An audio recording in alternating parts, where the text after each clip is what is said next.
നമസ്കാരം, മലയാളി വാർത്തയിലേക്ക് സ്വാഗതം.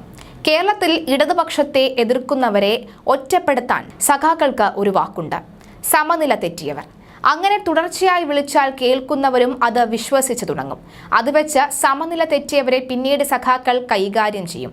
ഇതാണ് സ്ഥിരം പരിപാടി. പക്ഷേ ഗവർണർ ആരിഫ് മുഹമ്മദ് ഖാനെതിരെ മാത്രം അത് നടന്നില്ല.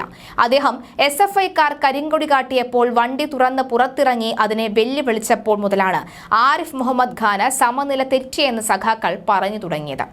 ആദ്യം പറഞ്ഞത് മുഖ്യമന്ത്രി പിണറായി വിജയൻ തന്നെ. പിന്നാലെ മറ്റ് സഖാക്കളും അത് ഏറ്റു തുടങ്ങി. എന്നാൽ ആരിഫ് മുഹമ്മദ് ഖാൻ ഇപ്പോൾ തുടർച്ചയായി കരിങ്കൊടി വീശുന്നവർക്കെതിരെ കാർ നിർത്തി ക്ഷുഭിതനായി ഇറങ്ങി ചെല്ലുകയാണ്. മാത്രമല്ല, പ്രതിഷേധക്കാർ ഉള്ളിടത്ത് മാർച്ച് നടത്തുന്നു എന്നും അദ്ദേഹം പതിവാക്കി. അതിന്റെ ഭാഗമായാണ് കോഴിക്കോട് ഈയിടെ മിഠായി തെരുവിലുണ്ടായ സംഭവം. കൊല്ലത്തും അതേ സംഭവം നടന്നു. അതിനുശേഷം ഇപ്പോൾ വീണ്ടും കഴിഞ്ഞ 2 ദിവസം മുന്നേ ഇതേ സംഭവം ആവർത്തിക്കുകയും ചെയ്തിരുന്നു. ഇപ്പോൾ ആരിഫ് മുഹമ്മദ് ഖാനെ സമനില തെറ്റിയവൻ എന്ന് വിളിച്ചിട്ട് വലിയ പ്രയോജനമൊന്നുമില്ല എന്ന് സഖാക്കൾക്ക് മനസ്സിലായി തുടങ്ങിയിരിക്കുകയാണ്.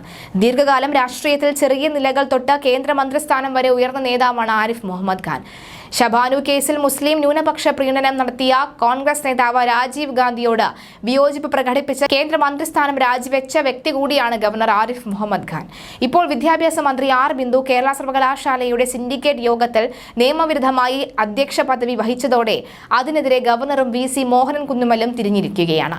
മന്ത്രി ആർ ബിന്ദു അധ്യക്ഷത വഹിച്ചത് നിയമലംഘനമാണ് എന്നാണ് മോഹൻ കുന്നുമൽ തുറന്നടിച്ചിരിക്കുന്നത്.